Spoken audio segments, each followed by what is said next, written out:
Hare Krishna, Namaste, Chapter 7, entitled as Jnana Vijnana Yoga, Sloka 5. Apareyam itas anyāṁ, prakṛtiṁ viddhi me parām, jīva-bhūtāṁ mahā-bāho, yayedaṁ dhāryate jagat. This jagat, this world, this universe is sustained, it's happening because of various living entities, plant, reptiles, animals, birds, human being, within human being, devatas, manushyas, and many different kinds of living entities, living beings are there, which makes this world move, which makes this place to be called as jagat. Therefore it is said, dhāryate jagat. From this we understand how the jīva-atma is superior, prakṛtiṁ, than matter, which are prakṛtiṁ. In general, prakrti means cause for both conscious being and unconscious man. The combination of these both makes the jagat, this world, this universe. The conscious being or the living entities and the unconscious matter or the 24 elements that we discuss.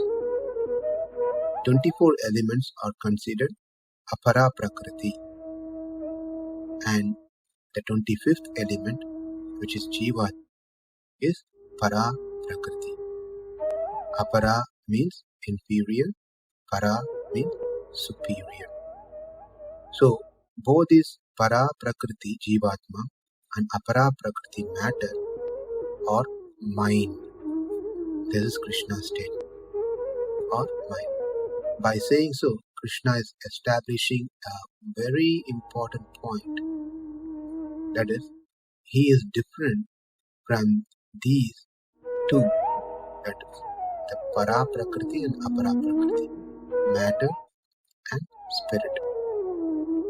So if I say I own a car and a dog, then it certainly implies the fact that I am different from car and the dog. The car, dog and I are not one and the same, can never become one and the same. So first we understand that the spirit soul is different from matter. Now we learned that Bhagavan, the Supreme Lord, is different from both matter and living entities. This is called Tattvatraya, Chitta-Chittishvara, matter, spirit and Ishvara. Matter are the 24 elements, which is prakrti.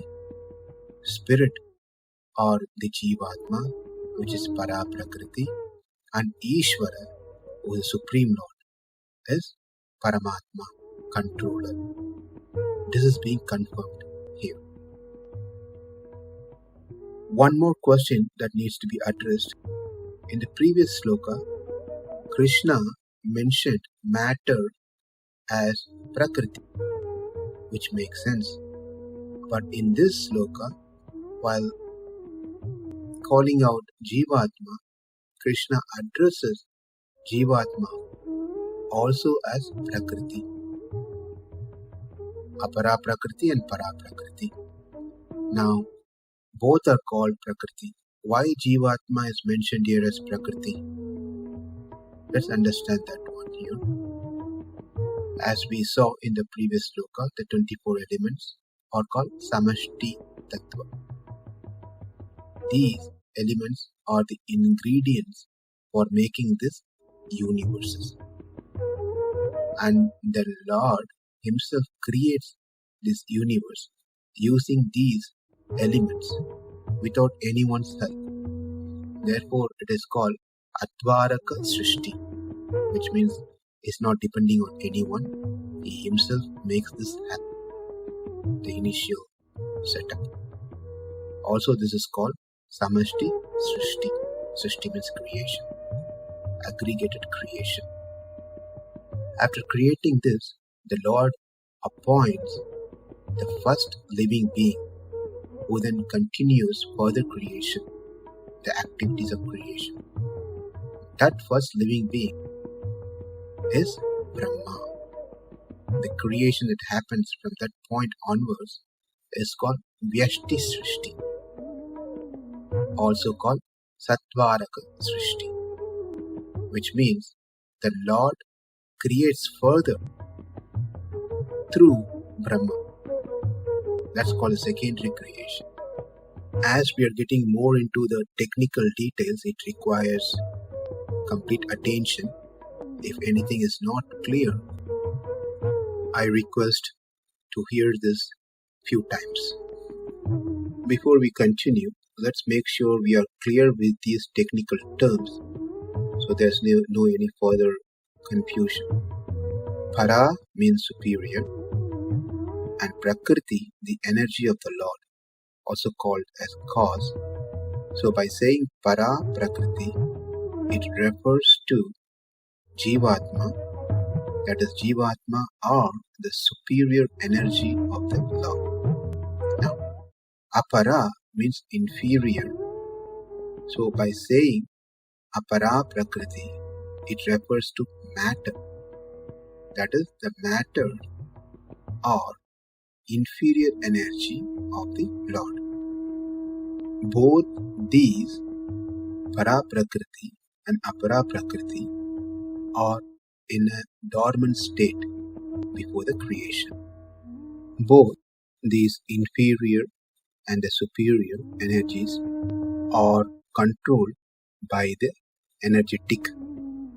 Energies are always controlled by the energetic, and therefore the living entities are always controlled under the control of the Supreme Lord. They have no independent existence. By knowing this, the living entity has to surrender to the Supreme Lord, and there are no other choices. Therefore, Krishna is explaining these details to us. So what we learned in these two slokas, number 4 and 5, is that both para and apara, that is the matter and living entities, are Krishna's.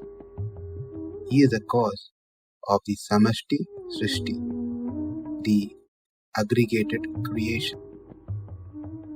And in the next sloka, sloka number 6, Krishna will state that he owns even the Vyashti Srishti, the individual creation. We'll see that in our next session. Apareyam itas anyāṁ, prakṛtiṁ viddhi me parām, jīva-bhūtāṁ mahā-bāho, yayedaṁ dhāryate jagat. Namaste, Hare Krishna.